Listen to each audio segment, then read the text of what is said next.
امام جعفر صادق رحمت اللہ تعالی علیہ کے ایک شاگرد کے بارے میں ایک بزرگ کہتے ہیں کہ مجھے آپ کے شاگرد نے یہ بتایا کہ میں ایک مرتبہ امام جعفر صادق کی خدمت میں حاضر تھا، وہ شاگرد حاضر تھے اور ساتھ ہی حضرت موسیٰ کاظم بھی بیٹھے ہوئے تھے۔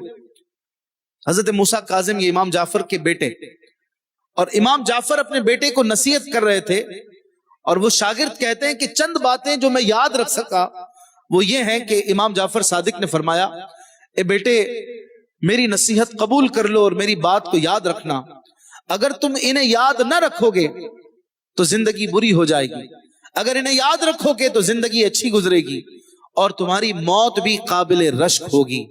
امام جعفر صادق نے پھر نصیحت کرتے ہوئے اپنے بیٹے سے فرمایا کہ مالدار وہ ہے جو تقسیم الہی پر راضی رہے، اور جو دوسرے کے مال پر نظر رکھتا ہے وہ فقیری کی حالت میں ہی مرتا ہے۔ وہ کتنا ہی مالدار ہو جائے وہ پھر بھی کنگال ہی رہتا ہے، اس کا دل فقیر ہی رہتا ہے۔ تقسیم الہی پر راضی نہ رہنے والا گویا اللہ پاک کے فیصلے پر تہمت لگاتا ہے کہ اللہ تعالیٰ نے جس کو جو دیا وہ غلط دیا، معاذ اللہ۔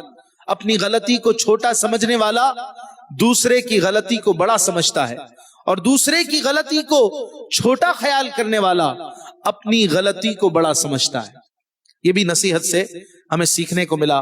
ہم اپنے اندر قناعت پیدا کریں اور ہر حال میں اللہ پاک کا شکر ادا کریں اور اللہ تبارک و تعالیٰ کی رضا پر راضی رہیں۔ مزید امام جعفر صادق نے اپنے بیٹے کو نصیحت کرتے ہوئے فرمایا کہ اے میرے بیٹے، دوسرے کے عیبوں سے پردہ ہٹانے والے کے اپنے عیوب ظاہر ہو جاتے ہیں۔ بغاوت کی تلوار بلند کرنے والا اسی سے قتل کر دیا جاتا ہے، کسی کے لیے گڑھا کھودنے والا خود ہی اس میں جا گرتا ہے، بے وقوفوں کی صحبت میں بیٹھنے والا حقیر اور ذلیل ہو جاتا ہے، علماء کی صحبت میں بیٹھنے والا عزت پاتا ہے، برائی کے مقام پر جانے والے پر تہمت لگائی جاتی ہے۔ سبحان اللہ، کیسی پیاری پیاری نصیحتیں ہیں۔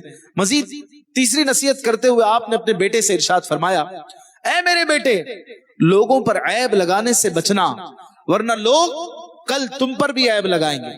فضول باتوں سے بچنا، ورنہ ان کی وجہ سے تمہاری عزت میں کمی ہو جائے گی۔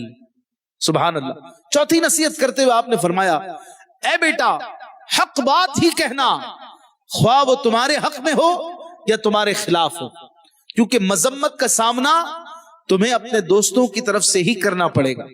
اللہ اکبر، یعنی شریعت کی بات کرنا، ہمیشہ حق بات کرنا، چاہے تمہارا نفس بھی اسے نہ چاہ رہا ہو لیکن پھر بھی حق بولنا۔